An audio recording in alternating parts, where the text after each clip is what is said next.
Assalamualaikum. Iya, waalaikumsalam. Silakan masuk, Mbak Arin. Ini mau duduk di sebelah sana. Sebelah sini apa sana? Sini. Oke, monggo.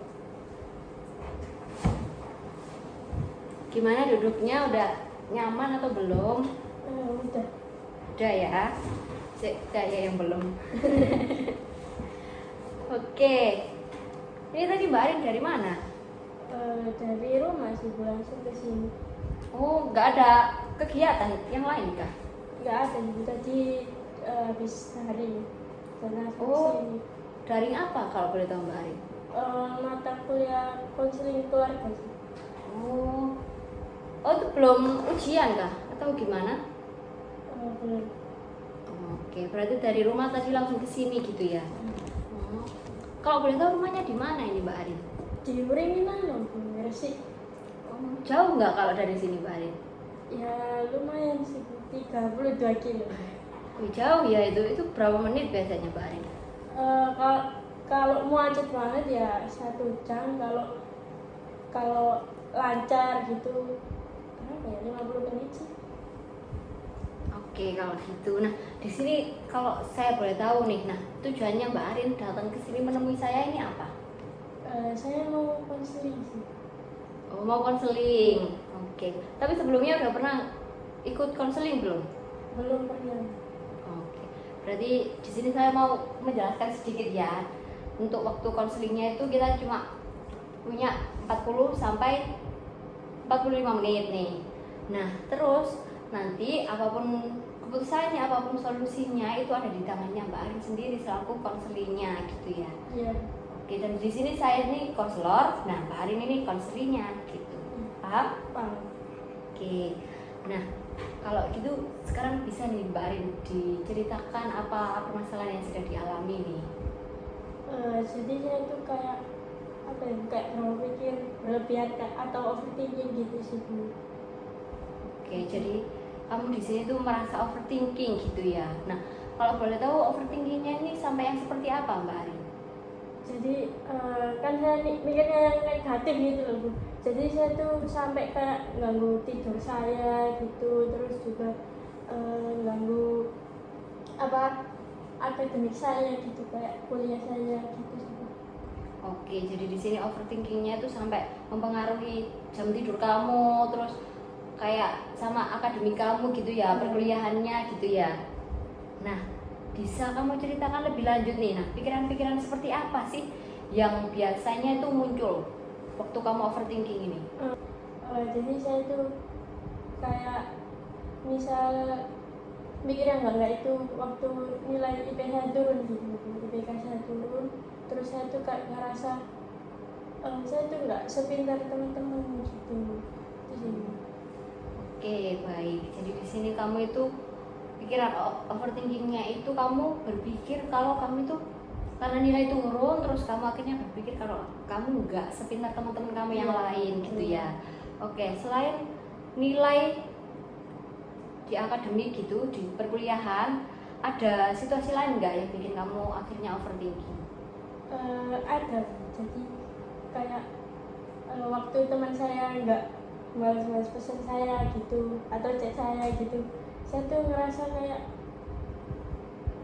aku ada salah apa ya kok dia nggak balas chatku gitu, padahal kan ya semua orang kan pasti ada kesibukan gitu. Oke, jadi kamu di sini kayak berpikir kalau temen kamu cuek balesnya, terus kamu berpikir kalau mereka marah sama kamu gitu ya. Jadi kamu kayak menyimpulkan dengan sendirinya gitu ya, menyimpulkan yang ke arah yang buruk gitu ya Mbak Arin. Oke, kalau begitu Mbak Arin.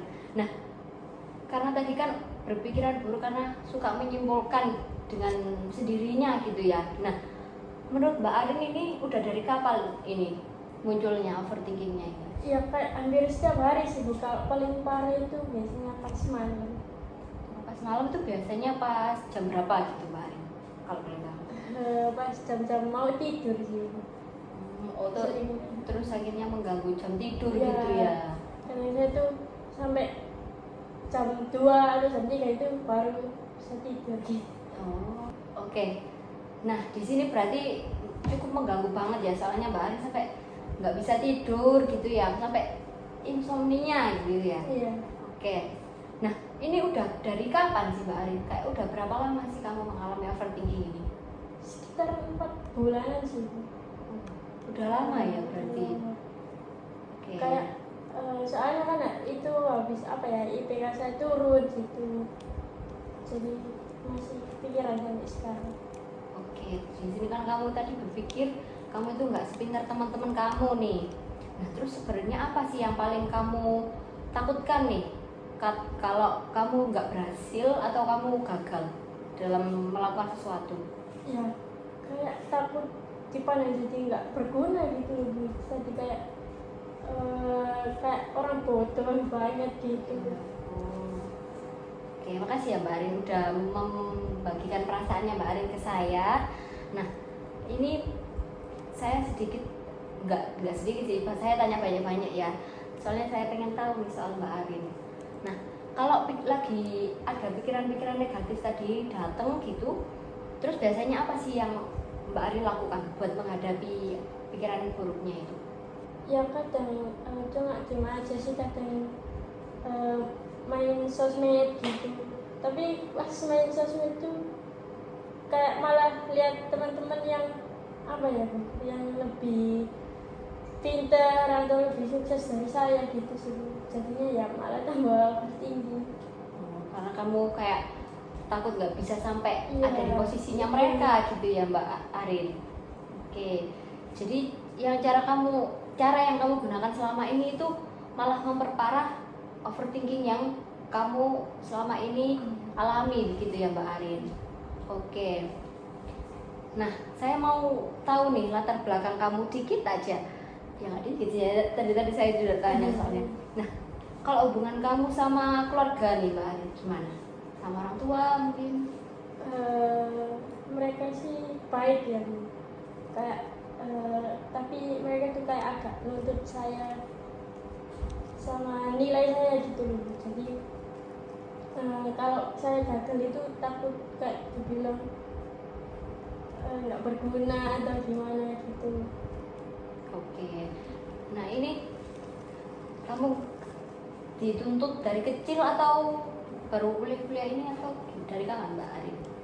Itu udah dari SD sih, soalnya pernah pas saya SD itu nilai saya kan turun ya Bu. Saya tuh apa ya, ayah itu kayak malah nggak ngajak omong saya gitu, kayak ya emang kecewa sih pastinya orang tua sama anaknya kalau nilainya jelek gitu, tapi ya rasanya kayak sakit. Iya.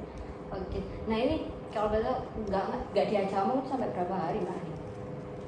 Ya mungkin 3 hari, 2 hari sih paling lama 2 hari gitu iya. Ya 2-3 hari lah. Saya sih 2 hari atau enggak 3 hari gitu, lupa sih. Itu benar-benar nggak diajak omong sama sekali gitu. Iya sih. Jadi kalau ketemu orangnya diem aja gitu Mbak Arin. Iya. Oke Mbak Arin, di sini selain gangguan tidur ya tadi insomnia. Nah, itu ada gangguan kesehatan yang lain nggak sih Mbak Arin? Udah pernah cek ke dokter atau kamu lagi mengonsumsi obat-obat tertentu dari dokter gitu? Enggak sih juga ya, saya kan ngerasanya emang itu dari pikiran saya aja sih, jadi ya nggak sampai sih kalau periksa ke dokter atau apa jadi konsumsi obat-obatan gitu, enggak. Oke Mbak Arindia. Nah, tadi kan kamu membandingkan diri nih, karena di media sosial kamu menemui orang-orang yang bisa lebih sukses dari kamu nih. Nah, pernah nggak sih kamu itu dapat keuntungan dari kondisi ini? Kondisi kamu yang overthinking kayak gini? Ya enggak sih, kan saya juga nyimpen cerita ini sendiri gitu, nggak pernah cerita ke siapa-siapa. Oke, berarti kamu itu cenderung kayak diem gitu ya. Terus kalau ke teman-teman gitu masa nggak cerita Mbak Arin? Enggak juga sih. Oke, dari yang sudah kamu ceritakan nih ya, bagaimana sih kondisi ini tuh sampai bisa mempengaruhi kehidupan kamu sehari-hari nih? Mempengaruhi perkuliahan, terus pergaulan sama teman-teman atau aktivitas yang lain mungkin? Menurut saya sih ya sangat berpengaruh sih ya. Kan saya jadi sering kayak nggak fokus gitu kalau kuliah gitu. Pikiran saya itu kayak kemana-mana gitu. Karena kan beberapa bulan lalu nilai saya turun gitu. Oke. Nah, kan ini overthinking kamu ini udah mempengaruhi hampir dari keseharian kamu ya, sampai dari kuliah juga gitu kan. Nah, sekarang saya pengen tanya nih ke kamu. Kalau kamu membayangkan kondisi yang paling pengen kamu inginkan sekarang, kamu ingin yang seperti apa kondisinya? Ya kayak jadi lebih tenang sih, kayak nggak perlu sampai berpikir yang berlebihan gitu lah. Terus juga pengen tidur tenang juga, kayak biar nggak berantakan gitu waktu tidurnya. Jadi Mbak Arin pengen tidur kayak tepat waktu gitu ya, nggak insomnia lagi gitu ya kayak sebelumnya gitu ya, Mbak Arin. Baik nih, nah kita kan udah punya nih tujuan yang ingin banget kamu capai untuk mengatasi permasalahan kamu ini. Nah di sini saya ada pendekatan CBT namanya Mbak Arin. Udah pernah dengar belum sebelumnya? Belum sih.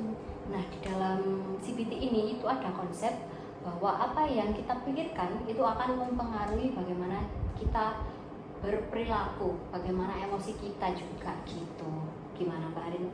Paham nggak? Iya paham sih. Kalau dipikir-pikir emang sangat berpengaruh ya pikiran. Iya tepat sekali Mbak Arin. Nah, mari kita ambil contoh nih ya. Waktu kamu dapat nilai jelek nih. Nah, pas itu apa peristiwa yang terjadi yang langsung bikin kamu itu kepikiran jelek gitu? Terus perasaan kamu yang muncul gimana? Pikirannya dulu deh, waktu Ya, kamu nilainya jelek. Pikiran saya waktu itu saya kayak ngerasa bodoh banget gitu. Oke, terus perasaan yang kamu rasakan gimana waktu berpikir seperti itu? Ya kayak sedih, malu juga gitu sih. Oke, saat kamu sedih, malu gitu, terus yang kamu lakukan apa? Ya jadi kayak langsung kayak agak menutup diri gitu sih. Terus juga gak mau bergaul sama teman-teman, terus malah scrolling medsos terus gitu sambil bandingin diri sama orang lain gitu. Oke Mbak Arin, di sini saya itu akan mengenalkan nih ke Mbak Arin dua jenis pola pikir yang nggak benar dalam CBT ini tadi. Yang pertama itu ada overgeneralization. Pernah dengar nggak belum sebelumnya? Enggak sih. Oke, overgeneralization ini kayak menyimpulkan gitu loh. Kayak kamu tadi kan di chat sama teman kamu nih, terus teman kamu jawabnya cuek-cuek. Nah akhirnya kamu kan menyimpulkan nih kalau teman kamu itu marah sama kamu. Nah itu namanya overgeneralization namanya. Nah yang kedua itu ada catastrophizing. Iya, catastrophizing. Nah itu kamu kayak membayangkan skenario yang jelek gitu dari overthinking yang kamu pikirkan gitu. Gimana nih antara overgeneralization sama catastrophizing, yang paling menurut kamu yang paling kamu alami itu yang mana? Yang paling relate sama kamu? Kalau menurut saya sih yang overgeneralization itu ya Bu. Kayak tiba-tiba nyimpulin hal yang negatif gitu kan. Oke, berarti di sini kamu udah tahu ya Mbak Arin kalau kamu itu sering melakukan overgeneralization gitu ya, sering menyimpulkan hal-hal yang belum tentu benar, kayak membesar-besarkan masalah gitu ya Mbak Arin. Oke nih Mbak Arin, sekarang kita akan melakukan restrukturisasi kognitif. Nah di sini kita akan mengubah pikiran buruknya Mbak Arin yang sebelumnya menjadi kepikiran yang lebih positif gitu ya. Nah tadi sebelumnya Mbak Arin kan berpikir kalau Mbak Arin itu bodoh gitu ya dari teman-temannya yang lain. Nah sekarang saya mau tanya nih, bukti yang benar-benar membuktikan apakah kamu ini emang benar-benar bodoh atau enggak itu ada nggak sih? Ya buktinya tadi sih Bu, nilai saya itu kayak jelek gitu. Oke. sampai IPK saya turun gitu Bu. Nah, terus sekarang kamu coba pikirkan nih bukti yang bertentangan sama pikiran negatif kamu tadi. Kalau dipikir-pikir sih apa ya, dulu waktu masuk kuliah di sini itu kan lewat seleksi yang agak ketat juga gitu, terus nilai jelek yang di mata kuliah saya juga cuma beberapa aja dan turunnya cuma sedikit sih gitu. Oke, nah sekarang coba deh kamu berdasarkan sama bukti-bukti yang tadi nih, coba kamu rumuskan, kamu pikirkan ulang nih yang lebih seimbang dan realistis untuk menggantikan pikiran yang sebelumnya yang tadi kamu berpikir kalau saya itu bodoh, itu menjadi pikiran yang seperti apa Mbak? Mungkin saya kayak apa ya, bukan kesulitan di mata kuliah yang semester beberapa aja yang di semester kemarin gitu kan Bu, tapi kan bukan berarti kayak saya bodoh di keseluruhannya gitu kan, sebelumnya kan juga nggak kayak gini gitu, cuma ya mungkin saya perlu belajar lebih keras lagi sih, mungkin minta bantuan sama teman gitu kalau mungkin saya ada yang kurang paham atau gimana gitu sih. Oke Mbak Arin, bagus banget ini. Nah, pikiran yang baru ini jauh lebih realistis ya Mbak Arin, dan nggak lagi menyalahkan diri kayak yang sebelum-sebelumnya gitu ya.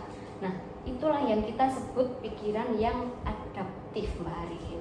Nah, gimana nih sekarang perasaan kamu setelah menyatakan pikiran kamu yang baru ini? Ya, rasanya agak lega sih Bu, nggak terlalu berat kayak yang di awal tadi. Nah, oke Mbak Arin, di sini saya mau ngasih Mbak Arin PR nih, pekerjaan rumah.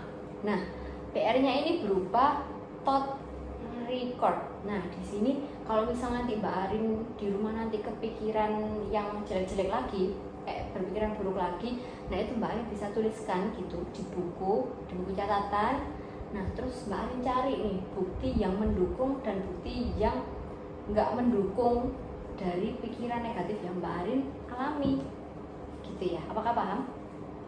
Jadi kayak nyatet pikiran-pikiran negatif saya yang muncul, terus nanti mencari bukti apakah hal tersebut itu mendukung atau nggak mendukung gitu.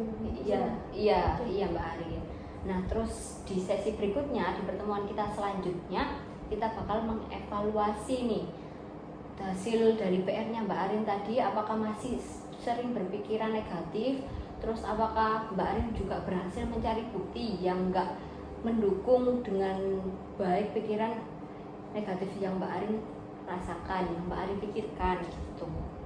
Iya. Nah, untuk ketemunya nanti kita ketemu di mana? Mbak Arin mau ketemu di mana? Tetap di sini aja. Oke, nah untuk harinya mungkin ganti hari atau tetap? Mungkin di hari Kamis ya. Oke, hari Kamis ya berarti. Nah, untuk jamnya gimana Mbak Arin? Jamnya di jam 10 pagi ya Pak?